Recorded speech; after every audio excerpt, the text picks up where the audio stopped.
So hello mga kabosing, welcome back again to my vlog. So for today's video mga kabosing, ang pag-uusapan natin ngayon is yung mga kandidata ng 43 candidates ng handsome candidates ng Mr. International Philippines na kung saan nag-join sila sa Balayan, Batangas para Balayan Lechon Festival mga kabosing nitong June 30 mga kabosing. Hindi. Coronation Night pala sa June 30, so malapit na mga kabosing. Ilang days na lang talaga. So, narito yung mga pictures nila mga kabosing is nais ko muna kayong batiin na magandang umaga, magandang gabi, magandang tanghali sa lahat po na nanonood po sa aking YouTube channel. Hello po dyan. And don't forget to like and subscribe mga kabosing. So, ang pag-uusapan natin ngayon ay ang mga kandidata ng Mr. International Philippines 2024 na kung saan ito yung kanilang mga pictures mga kabosing na yung mga nag-stand out dito mga kabosing. So ayan sila mga kabosing. Sabi yan, ayan. So andyan mga kabosing, nag-stand out dyan yung ito, yung nasa gitna, itong dalawa sa gitna, diba? Sobra talagang guwapo talaga ito. At syempre yung kanyang smile is sobra talagang ganda talaga. At yung katawan pa lang is so mapapawaw ka talaga sa kanilang body. Next is yung dito naman yung nag-stand out dito. Dito mga kabosing, sino dyan yung nag-stand out dyan? Sa akin is yung ito nag-stand out. Ay wait, ano ba yan? Yung nag-stand out is ito, yung sa gilid, dalawang sa gilid, diba? Sobrang gwapo nyon, diba? Ayan. Yan talaga nag-stand out sa akin mga kabosing kasi when it comes sa smile pa lang is nakakabawi talaga sila sa kanilang sa kanila itong pictures mga kabosing. Next naman is dito naman yung nag-stand out dito mga kabosing. Sino dito nag-stand out? Sa akin is yung dalawang ito, yung ito tsaka ito. Ito talaga yung nag-stand out sa dalawa. Ayan. Diba? Sa face pa lang, sa itsura pa lang, pang semi-finalist mga kabosing. Next naman is dito naman sa tatlong ito, diba? Sobrang gwapo rin itong tatlong ito. Pero sa akin yung nag-stand out is yung ito, tsaka ito, yung nasa gitna. Diba? Ito yung isa, yung si Marvin, diba? Tsaka ito pa.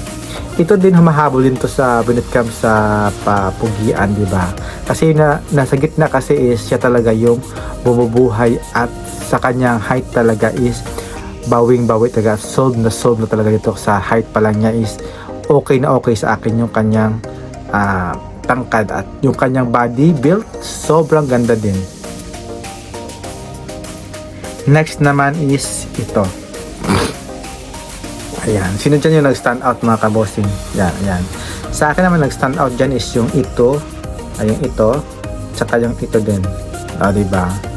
Depende sa kanya mga kabosing. Pero sa akin nag-stand out talaga is ito talaga, tsaka ito nag-stand out. Yung sa gilid. Yung sa gitna okay naman kasi hindi ko nakita yung tsura niya. Kasi naka-sunglass siya eh. Next picture. Ayan. Ayan siya diba? Ayan o, kanina. Diba? Nag-stand out talaga yung ito, yung mawalang kwan. I'm sure gwapo to eh. Ito nakasalamin. Gwapo din yan eh. So, dito naman sa nag-stand out dito. Check natin. Ayan. Dito sa picture mga kabosing, sino dito yung nag-stand out? For me is nag-stand out is yung ito, yung moreno. Ito, moreno talaga. Kasi yung ito, parang hindi mo makitaan na lalaki, parang silahis siya, tsaka ito din. Pero ito talaga is lalaki talaga yan. Yan talaga yung maganda yung kulay niya. Next, ito. Ayan. Yan. Ito kasi parang pagkuha ng picture nila, hindi maganda. Pero okay na okay sa akin. Nag-stand out dito is yung ito nakasalamin. Ito may itsura din to eh. May itsura yan eh.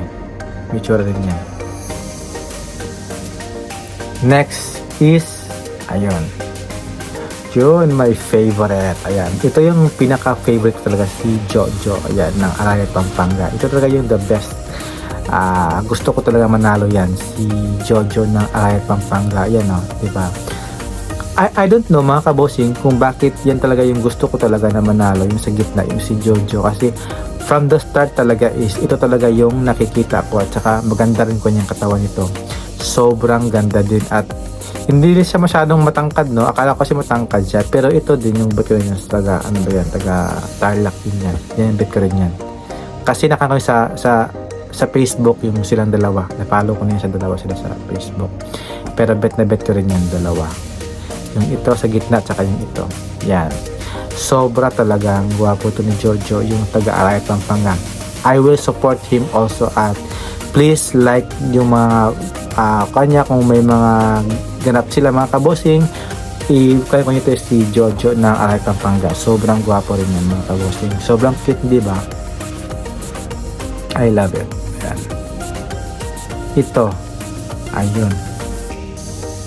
Ayun o. Sobra. Ito maganda rin ito. Yung nasa harap. Next naman is ito yung nasa pang army cat niya. Maganda rin yan. Next naman, ayun. Diba? Ito mga kabossing, sobrang ganda ng katawan, no? Ito, diba yung kanyang hubog ng katawan, sobrang gwapo talaga. Kaya pasok na pasok sa akin yan. Ayun din. Ayun. Ito din. Ito din, no? Ayan, no? Ayan. Ito talaga yung mas compare dito. Dito talaga yung malakas yung dating nito. Ayan. Diba? Ayan. Sobrang gwapo rin yan, no? Next naman, sa dito naman, mas gusto ko pa yung ito yung baba. Maganda rin yan. Dito, sa nakasalamin, ayun, sobrang, wait lang. Oo, ayan. Gwapo rin, no? May dimple to ito, may dimple, oh. Ito, gwapo rin, no? Ganda ng katawan, no? Ganda ng hubog ng katawan. Sobrang lakas ng dating din. Dito naman, para silang mga hindi tunay na lalaki dito, no? Tingnan nyo guys, di ba? Yung ito. Pero lalaki siguro yan. Ayan, dito naman, ayan. Dito naman nag-stand out yung ito. Gwapo kasi wala siyang kan eh. Pero gwapo rin to. Gwapo rin to. Ayan o, di ba? Sana ganyan yung mga mukha ko, mga sobrang gwapo din eh. Lakas na kandidato. O, diba? Next naman is dito. Ayun. Nag-stand out naman dito guys, yung ito, yung nakasando ng sobrang fit sa kanya. Ito yung stand out. Sobrang lakas ng appeal din. Yung kanyang dibdib, yung katawan pa lang, sobrang ganda din yan, ang katawan. Dito, wala akong pinili. Parang hindi ko bet sila dito eh. Next naman, ito. Ayun. Yun o, sobrang gwapo yun ito. Ito gwapo yun o. Yan o, diba? Gwapo no? Si Marvin yun at ng Laguna. Ito yung maganda. Ito gwapo yun yun o. Kasi nakasalamin sila eh. Hindi mo siya makakuan. Ayun. So, as of today mga kabossing, sino talaga yung nag-stand out sa inyo dito at sa kanilang photos sa ano ba yun? Tawag doon? Ano tawag doon sa Smile and Splash sa gathered sa Balayan, Batangas to join the Balayan Lechon Festival mga kabossing. So, dito talaga is yung nag-stand out talaga. Dito is yung mga na pupuna ko talaga na okay na okay. Ito din oh, ito pa oh. Ayun oh. Oh yun oh. Yun, grabe din oh, di ba? Gwapo rin to. Tsaka ito, wala kasi eh. Yung ito, yung nasa gitna, ayan oh. Ayan oh, gwapo rin yan. Yan, taga Bulacan yan eh. Ito rin, gwapo rin yan. Hindi na kasi na picturean kanina eh. Pero pasok na pasok sa akin. Ayan siya oh, you know. Wow. Diba? Naligo sila oh. Oh, diba? Galing din. Tsaka isa pa, yun na, naligo sila oh. Yung cellphone nila mababasa. Sayang yung cellphone. Ayan. Grabe. Ayan sila, naligo, oh. Ayun, oh, may pabukol-bukol pa yung isa. Ito na, nabubukol-bukol na, oh. Ayun, di ba? Grabe. Galing talaga. Ito si Marvin, sobrang gwapo rin, oh. Tingnan mo. O, di ba? Eh, yun talaga yung mga posibleng manalo talaga sa at makapasok sa top 5. Ito. Ayan. Ito sila, oh. Naligo sila, oh. Ayan, oh. Di ba? Naligo sila. Ayan. Ayan sila, oh. Yun. Yay. Sobrang enjoy talaga ng mga contestant. Next. Dito. Ano pa dito yung mga iba pa na wala. Ayan lang. Enjoy sila, oh. Yung mga kandidata, oh. So, ayan. Next naman. Ayun, oh. Gwapo pala, oh. Yun, oh. O, diba? Gwapo yun pala, oh. Diba? Yung kanina, yung nakasalamin. Sino pa ba? Andito. Mga kandidata. Naligo sila, eh. Ayun, naligo sila. Ayun. O, diba? Naligo sila. Ayun, yung mga cellphone nila. Ayan, ayan. Ayan sila, oh. O, diba? Ayun, yung mga Mr. International Philippines candidates. So, malapit na pala yung coronation night.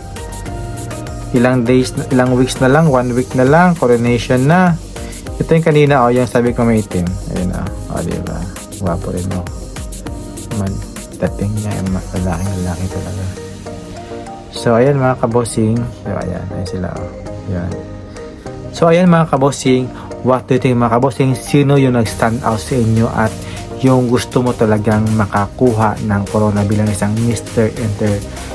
International Philippines? Comments down below mga kabossing, and don't forget to like and subscribe, and see you in my next vlog. Have a nice day, keep safe po, see ya.